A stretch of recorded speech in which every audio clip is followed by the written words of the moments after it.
أما بعد فأعوذ بالله من الشيطان الرجيم بسم الله الرحمن الرحيم ومن يؤت الحكمة فقد أوتي خيرا كثيرا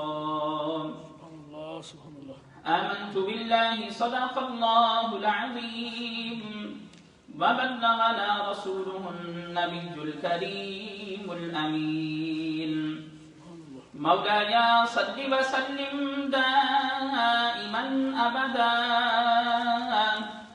على حبيبك خير الخلق كلهم ثم الرضا عن أبي بكر وعن عمر وعن علي وعن عثمان ذي الكرم بندہ پروردگارم امت احمد نبی دوست دار چار یارم تابع اولاد علی مذہب حنفی جاداب ملت حضرت خلیل خاک پائی غوث اعظم زیر سایہ ہر ولی گنج بخش فیض عالم مظہر نور خدا ناکی صالا پیر کامل کاملہ را رہنما حمد و ثنا کے بعد معزز سامعین کرام ذوی الاحتشام بزرگوں دوستوں محترم بھائی اور بہنوں آج کا ہمارا ٹاپک حضرت امام اعظم ابو حنیفہ رحمت اللہ تعالی آپ کی سیرت کے بارے میں ہے اور اللہ سے دعا ہے کہ اللہ تعالی آج کے ٹاپک کو صحیح معنوں میں بیان کرنے کی توفیق عطا فرمائے۔ اس مہینہ میں اور بھی بہت ساری پیدائش اور عروس ہیں، مگر کیونکہ آپ گاہے بگاہے مجھ سے سنتے رہتے ہیں اور ٹاپکس، تو میں نے سوچا کہ حضرت امام اعظم ابو حنیفہ کے بارے میں غالباً بہت عرصہ پہلے میں نے ایک مرتبہ بیان کیا تھا، تو میرا دل کیا کہ آج حضرت امام اعظم ابو حنیفہ رحمۃ اللہ علیہ آپ کی سیرت کے بارے میں چند گوشے، سیرت میں سے چند پوائنٹس انشاءاللہ تعالی آپ کے سامنے رکھوں۔ دعا ہے کہ اللہ تعالی اس ٹاپک کا حق ادا کرنے کی توفیق عطا فرمائے۔ صاحبانہ جی وقار، سب سے پہلے تو یہ سن لیجیے کہ ہم امام اعظم ابو حنیفہ کو امام اعظم کیوں کہتے ہیں؟ پہلے یہ سن لیجیے، اگر لغوی اعتبار سے دیکھا جائے ویسے عام طور پر امام سے مراد پیشوا جس کی پیروی کی جاتی ہے، اور اعظم اس میں تفضیل کا صیغہ ہے جس سے مراد ہے سب سے بڑا۔ امام اعظم سب سے بڑا جس کی پیروی کی جائے، لغوی اعتبار سے اس سے مراد حضور علیہ السلام کی ذات ہے۔ حضور سے بڑھ کے کوئی امام اعظم نہیں ہے۔ There is not any other personality than Prophet Muhammad sallallahu alaihi wasallam, whom we should say Imam Azam. But why we call Abu Hanifa Imam Azam? اب اگر اصطلاحی اعتبار سے دیکھا جائے تو یہاں پر یہ ہوگا کہ مجتہدین میں، ائمہ فقہ اور مجتہدین میں سب سے بڑے جو امام ہیں وہ ہمیں امام اعظم ابو حنیفہ نظر آتے ہیں، اس لیے ہم ان کو امام اعظم کہتے ہیں۔ پھر بات آتی یہ کہتے ہیں کہ امام اعظم تو حضور کی ذات کو ہی کہنا چاہیے، اس کے بغیر کسی کو نہیں کہنا چاہیے۔ تو میں سوال یہ کرتا ہوں، اگر آپ کی یہ بات مان لی جائے تو پھر فاروق اعظم تو حضور کی ذات ہے، کسی اور کو نہیں کہنا چاہیے۔ اگر اس بات کو مان لیا جائے کہ امام اعظم صرف حضور کی ذات ہے اور صحیح معنوں میں حضور کی ہی ذات ہے، میں نے آپ کو بیان کر دیا، تو پھر کسی اور کو نہ کہنا۔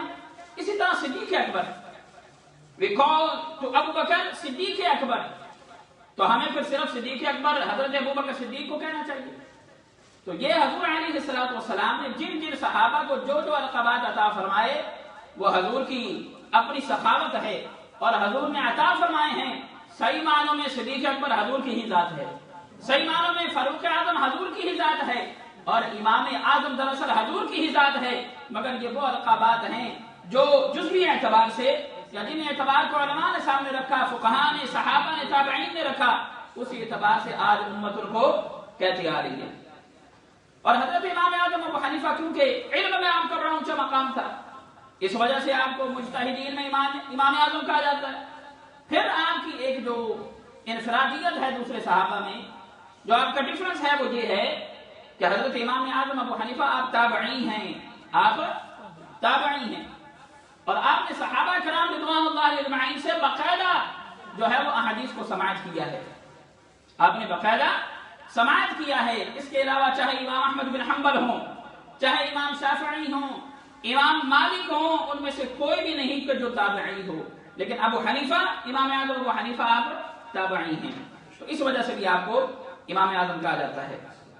آپ کی پیدائش 80 ہجری میں ہوئی ہے، کوفہ میں ہوئی ہے، 699 عیسوی کے اندر ہوئی ہے آپ کی۔ علامہ ابن حجر مکی رحمۃ اللہ تعالی آپ فرماتے ہیں کہ سب سے پہلا شخص کہ جس نے فقہ کے ابواب کو مرتب کیا، قواعد ضوابط اور ابواب کو مقرر کیا، وہ حضرت امام اعظم ابو حنیفہ ہیں۔ آپ کو پتہ ہے نا کہ ہم حضرات کہتے ہیں کہ ہم حنفی ہیں، اسی طرح دیوبند حضرات بھی کہتے ہیں کہ ہم حنفی ہیں۔ تو ہم حنفی کیوں کہلاتے ہیں؟ ہم اس لیے کہلاتے ہیں کہ ہم حضرت امام اعظم ابو حنیفہ کے مذہب پر ہیں۔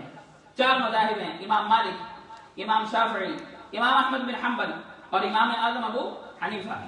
اب امام اعظم کی وجہ سے ہم حنفی کہلاتے ہیں، اگر کوئی امام مالک کی کرتا ہے وہ مالکی کہلاتا ہے، اگر کوئی امام شافعی کی کرتا ہے وہ شافعی کہلاتا ہے، اسی طرح جو امام احمد بن حنبل کی کرتے ہیں وہ حنابلہ یا حنبلی کہلاتے ہیں۔ تو یہ اس کے اندر کیٹیگری ہے۔ تو ہمارا مذہب امام اعظم ابو حنیفہ کا ہے۔ تو میں نے آپ کو امتیازات بتا دیا۔ اگر آپ ہسٹری پڑھتے ہیں، اگر آپ فقہ کی کتب پڑھتے ہیں، آپ کو پتہ چلے گا کہ جتنے بھی ائمہ کرام ہیں وہ سارے کے سارے ہمیں امام اعظم ابو حنیفہ آپ کے ابواب پر عمل کرتے ہوئے نظر آتے ہیں، اس کی پیروی کرتے ہوئے نظر آتے ہیں۔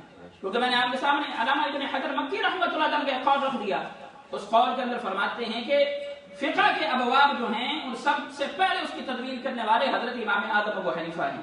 تو چاہے مالکی ہوں، شوافی ہوں یا حنابلہ ہوں، ان سارے کے جو ائمہ حضرات امام احمد بن حنبل، امام شافعی، امام مالک، یہ سارے کے سارے ابواب جو پڑھتے ہیں، ان کو جو فالو کرتے ہیں وہ امام اعظم ابو حنیفہ کو کرتے ہیں۔ پھر یقینی طور پر جو ہے ان کی اپنی تحقیق ہے، اور اس تحقیق کے تحت وہ آگے چلتے ہیں، اور یہ سارے کے سارے سنی ہیں، یہ سارے کے سارے سنی ہیں۔ اللہ تعالی ہم سب کو یہ باتیں سمجھنے کی توفیق عطا فرمائے۔ اب میرا دل کرتا ہے، کیونکہ میں مکس میچ کرتا رہتا ہوں ٹاپکس کو، ان لوگوں کی شخصیات کو اس بارے میں بیان کیا جاتا ہے تاکہ ان کو دیکھ کر ہمیں شوق پیدا ہو جائے، ان کی باتیں سن کر ہم بھی ایسے ہو جائیں۔ اس لیے یہ باتیں کرنا بڑا ضروری ہوتا ہے، مگر ہمیشہ نہیں، ایسی باتیں بھی ہونی چاہیے، اور اصلاحاتی بیان بھی، اصلاحی بیان ہونے چاہیے۔ حضرت عمر رضی اللہ تعالی عنہ، عمر فاروق رضی اللہ تعالی عنہ، آپ نے کوفہ اور بصرہ کو علمی لحاظ سے اوائل میں آباد کیا۔ آپ نے سب سے پہلے حضرت عمر فاروق رضی اللہ تعالی عنہ نے حضرت عبداللہ بن مسعود رضی اللہ تعالی عنہ کو کوفہ بھیجا۔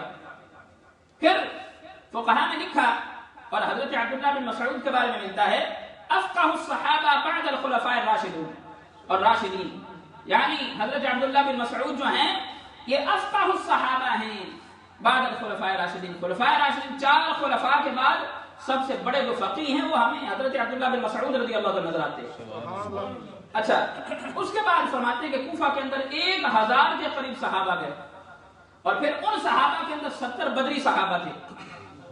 ایک بات میں بڑے محبت نہ دیکھ رہے ہیں، یہ باتیں تھوڑی ڈیفیکلٹ ہیں بعض ساتھیوں کے لیے، مگر یہ باتیں کرنا بھی ضروری ہیں۔ تو جب بعد میں حضرت علی رضی اللہ عنہ تشریف فرما ہوئے تو آپ نے جا کے کوفہ کا شہر دیکھا، تو آپ نے عبداللہ بن مسعود سے کہا کہ تم نے تو علم کا یہاں پر منبع و مرکز قائم کر دیا۔ اور اب میں آپ کو بتاؤں کہ حضرت امام اعظم ابو حنیفہ کہاں سے آتے ہیں؟ حضور سے یہ سلسلہ شروع ہوا، حضور سے چلتے ہوئے پھر حضرت عمر فاروق رضی اللہ تعالی عنہ، یہ جو کوفہ کی بات کر رہے ہیں امام اعظم ابو حنیفہ کی، پھر اس کے بعد حضرت عبداللہ بن مسعود، پھر اس کے بعد امام القمہ، پھر امام ابراہیم نخعی، پھر امام حماد، اور پھر امام اعظم ابو حنیفہ کی باری جاتی ہے۔ اللہ تعالیٰ نے آپ کو بڑا جو ہے وہ اونچا مقام جو ہے وہ عطا فرمایا تھا۔ اور پھر امام اعظم ابو حنیفہ کے بارے میں حضور نے اپنی زندگی کے اندر بشارت عطا فرمائی۔ حضور کے صحابہ اور تابعی وہ ہوتا ہے نا کہ جو صحابہ کے بعد صحابہ وہ جنہوں نے اپنے ایمان کی حالت میں حضور کو دیکھا، اور تابعی اس کو کہتے ہیں جس نے اپنے ایمان کی حالت میں صحابہ کو دیکھا۔ بعض لوگ یہ کہتے ہیں کہ حضرت امام اعظم ابو حنیفہ کو تو آتی 2-3 حدیثیں تھیں، یار کتنا ظلم ہے، ایسا نہ کیا کرو، ایسی زیادتی نہیں کرنی چاہیے۔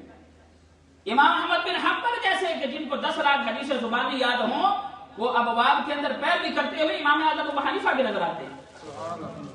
وہ امام اعظم ابو حنیفہ اور امام اعظم ابو حنیفہ، ان کے بارے میں حضور علیہ الصلوۃ والسلام نے اپنی زندگی میں ارشاد فرمایا۔ سورہ جمعہ کے اندر قرآن میں اللہ تعالیٰ فرماتا ہے وآخرین منہم لما یلحقوا بہم، اس آیت کے ضمن میں صحابہ نے پوچھا یا رسول اللہ صلی اللہ علیہ وسلم یہ جن کا بعد میں آنے کا ذکر ہے وہ کون لوگ ہیں؟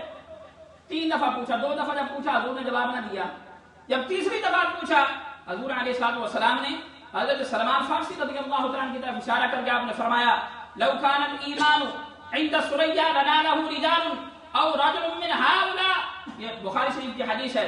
حضور نے فرمایا کہ جو سلمان فارسی بیٹھا ہے نا، اس کے خاندان اور اس کے طبقے میں سے کچھ لوگ یا ایک ایسا بندہ آئے گا کہ اگر علم آسمان کی بلندی پر بھی ہوا وہاں سے لے آئے گا، تو کہا فرماتے محدثین فرماتے ہیں اس سے مراد امام اعظم ابو حنیفہ تھے۔ سبحان اللہ۔ تسی خوش ہویا کرو کہ تسی حنفی ہو، آپ کو خوش ہونا چاہیے کہ آپ حنفی ہیں۔ پھر علامہ علاؤدین حسقفی رحمۃ اللہ تعالی عنہ آپ فرماتے ہیں ان ابا حنیفہ من اعظم معجزۃ المصطفى بعد القرآن۔ علامہ علاؤدین حسقفی فرماتے ہیں کہ حضور علیہ الصلوۃ والسلام کے معجزات میں سے، آپ کے میریکل میں سے جو قرآن کا معجزہ ہے، اس کے بعد سب سے بڑا جو معجزہ ہے وہ امام اعظم ابو حنیفہ کی ذات ہے۔ سبحان اللہ۔ تھوڑا ہلو دل سے نا محبت مت، میں کر رہی روڈ لائی جانا۔ اور امام شافعی رحمۃ اللہ تعالی عنہ، اور یہ بھی بات ذہن میں رکھیں، چاہے کوئی شافعی ہے، حنبلی ہے، مالکی ہے، حنفی ہے، یہ حضور کے دین کے خوبصورت رنگ ہے۔ سبحان اللہ۔ These all are the colors of Rasulullah sallallahu alaihi wasallam. Whether if someone is Hanafi, Shafi'i or Maliki, یہ سارے حضور علیہ السلام کے رنگ ہیں۔ امام شافعی فرماتے ہیں الناس كلهم عيان في الفقه، امام اعظم ابو حنیفہ کے بارے میں فرماتے ہیں کہ جتنے لوگ ہیں یہ سارے کے سارے کنبہ ہیں حضرت امام اعظم ابو حنیفہ کا، ان کا خاندان، ان کا کنبہ نظر آتے ہیں۔ اب میں آپ کو بتاؤں، آج ایک بندہ کسی ایک استاد کے پاس چلا جائے نا، بندے چھوڑے ہو جاتے ہیں۔ میں فلاں پروفیسر کے پاس جاتا ہوں، وہ فلاں انجینئر، وہ فلاں پی ایچ ڈی ڈاکٹر، وہ فزکس کے اندر اس نے جو ہے وہ ڈاکٹریٹ کیا ہوا ہے، کیمسٹری کے اندر کیا ہوا ہے، بایولوجی کے اندر کیا ہوا ہے، پتہ نہیں کیا کیا سبجیکٹس ہیں اس کے اندر کیا ہوا ہے۔ ایک استاد کے پاس جائیں تھے اسی مان دے نہیں ہاں، ایک استاد کے پاس جائیں تو ہم چھوڑے ہو جاتے ہیں۔ آپ کو بتاؤں کہ امام اعظم ابو حنیفہ کے 4000 اساتذہ تھے، 4000 اساتذہ تھے آپ کے۔ ایک مرتبہ امام شافعی اور امام اعظم ابو حنیفہ کے شاگرد آپس میں لڑنے لگے۔ اب جب استادوں کے شاگرد اکٹھے ہوتے ہیں جو مشائخ جو ہوتے ہیں، اور مشائخ کے بارے میں گمان بھی یہ ہونا چاہیے، ہر مرید کو یہ ہونا چاہیے کہ میرا پیر بڑا ہے، صوفی کی طرح سے، لیکن محبت کا، ایک دوسرے سے محبت رکھو، مگر عقیدہ یہ ہو کہ میرا پیر سب سے بڑا پیر ہے۔